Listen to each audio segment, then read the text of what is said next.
Senator Frank Church of Idaho, a Democrat. In 1975, he held hearings before the American people, holding accountable the CIA and the FBI. Basically, he revealed to the world that the FBI not only planned and plotted to assassinate Dr. Martin Luther King and many other black leaders, they also planned on replacing Dr. Martin Luther King and other black leaders with their own national black leaders. That's right. They were going to tear him down, kill him, and replace him with their own man, with their own agent. Somebody they will put up and say, okay, this is your black messiah. This is how they think. This is their strategy. They were using this strategy in the 1960s. It was revealed in the 1970s. What do you think they're doing today?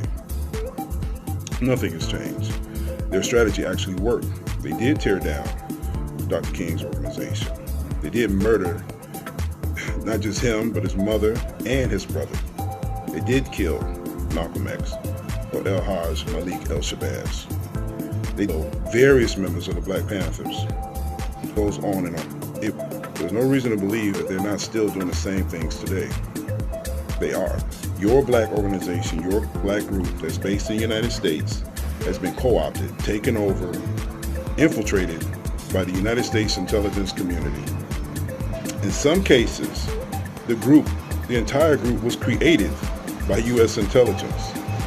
It's not just that they're the leaders, they created the whole thing. They're not afraid of these individual groups. And like I said, they created some of them. They're trying to prevent black unity.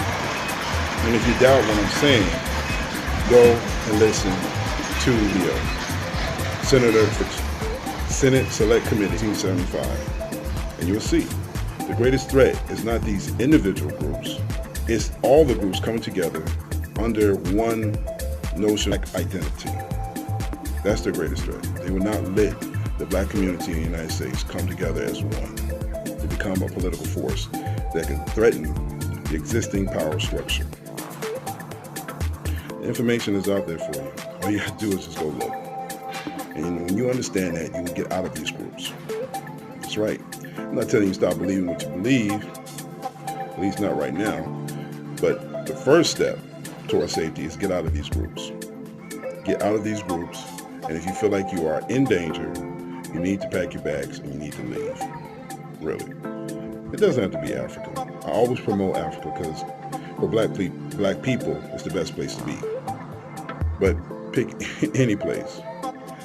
Just pick somewhere where you'll be safe, you'll be happy, where your dreams can come true without interference, and go. You cannot fight this beast. You cannot fight this institution, this entity, this government. They're more powerful than you can ever imagine. I mean, they're right now trying to create a space force.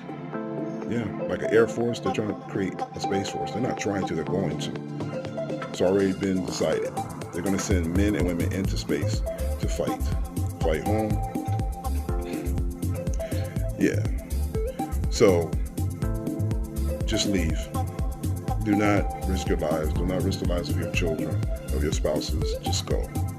It's not worth dying for. Life is short already, and it's very fragile. I mean, you could die from a sneeze, catch a cold, a flu, you may not make it. Let's enjoy our lives. Let them have North America.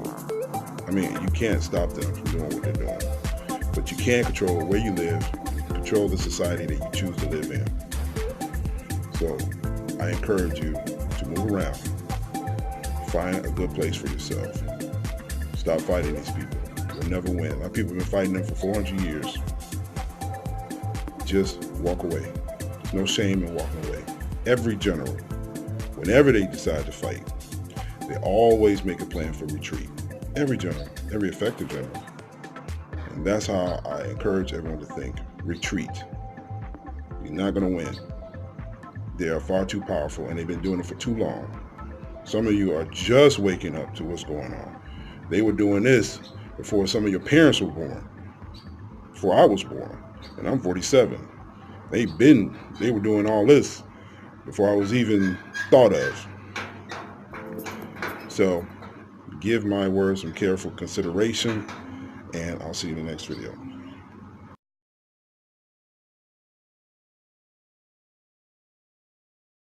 influence.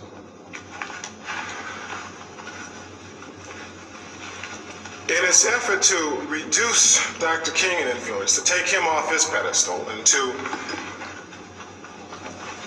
change, if you will, his image before the masses, we began to get some insight into the thought process of the FBI at this time. The thinking was that this would not be a terribly difficult task. The memo indicated, for example, that this can be done and will be done. Obviously, confusion will reign, particularly among the Negro people. The Negroes will be left without a national leader of sufficiently compelling personality to steer them in the proper direction. So the FBI decided that if they were going to take King off his pedestal, it was a part of their task to find and bring into prominence a new, quote, national Negro leader. After the March on Washington, there was an acceleration. He was defined because of his